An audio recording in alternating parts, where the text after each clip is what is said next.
राम वो त्रेता वाला नहीं है, राम संगम युग में राम बाप को कहा जाता है, कृष्ण बच्चे को कहा जाता है। तो जो मनुष्य सृष्टि का बाप है, वो मनुष्य सृष्टि का बाप पुरुषार्थी जीवन में शंकर के रूप में है। बड़ा देवता तो है लेकिन भगवान नहीं है। वो ही पुरुषार्थी जीवन धारण करने वाला, पुरुषार्थ संपन्न होने पर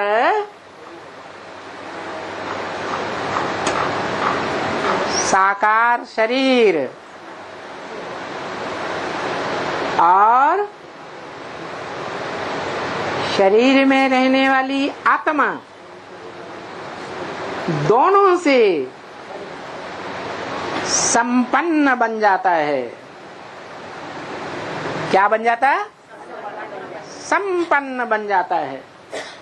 इसलिए मुरली में बोला, तुम्हारी आत्मा और शरीर रूपी नैया दोनों का खिवैया बाप एक ही है।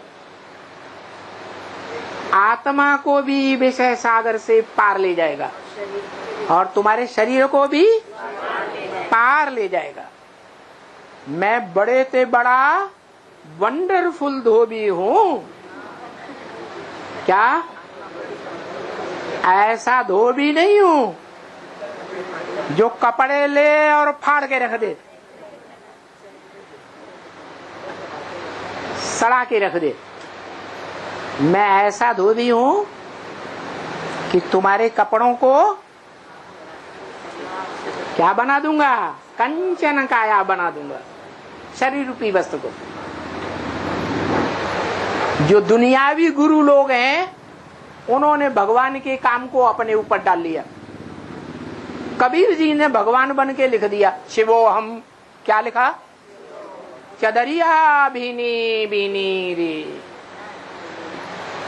सो चादर सुर नर मुनि ओढ़ी, ओढ़ी के मैली कीनी चदरिया।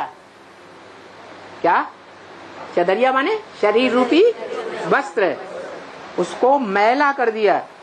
और दास कबीर ने ऐसी ओढ़ी ज्यों की त्यों धर दीनी चदरिया, मैं ही भगवान हूं।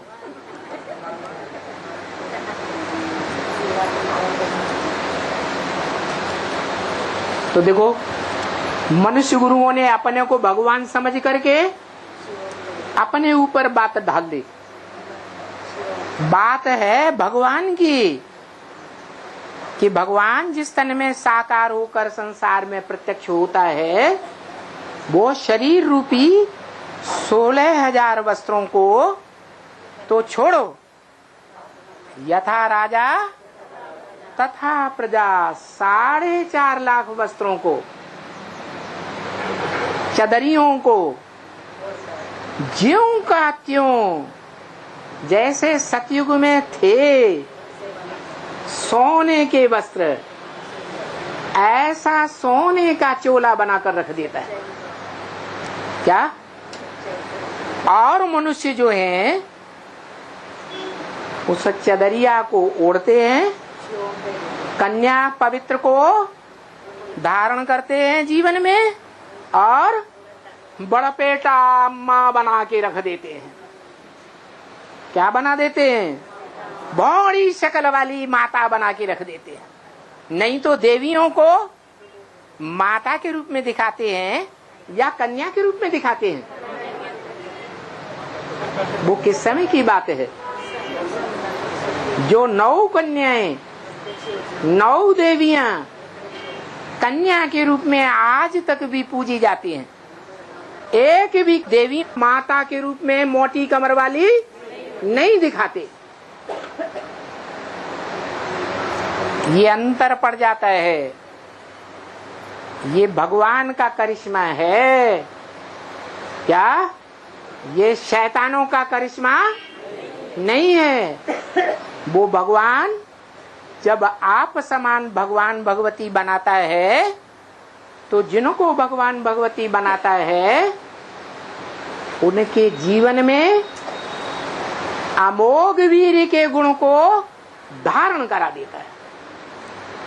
और वो अमोघ वीर्य किसके लिए गाया जाता है? शंकर के लिए गाते हैं। जो भक्तजन नहीं जानते कि शंकर की आत्मा अलग और शिव की आत्मा अलग है, वही शंकर की आत्मा जो पुरुषार्थी जीवन में शंकर है, वही पुरुषार्थ करके करते अंत में शिव समान शिवलिंग बन जाती है। साकार लिंग और निराकार बिंदु आत्मा दोनों का मेल बन जाती है।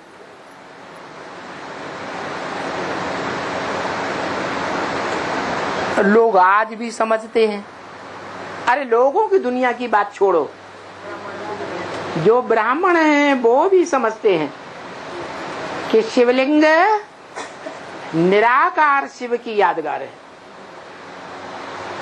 नहीं,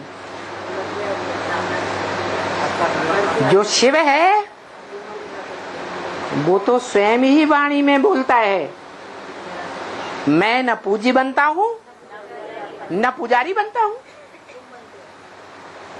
तो सीढ़ी के चित्र में शुरुआत में जो पूजने वाला पुजारी है और जो पूज्य शिवलिंग सामने रखा है, वो पूज्य सो पुजारी एक ही आत्मा है या दो आत्माएं हैं? एक ही आत्मा है, वो ही अपने स्वरूप को पूजती है। बाकी शिव न पूज्य बनता है न पुजारी बनता है।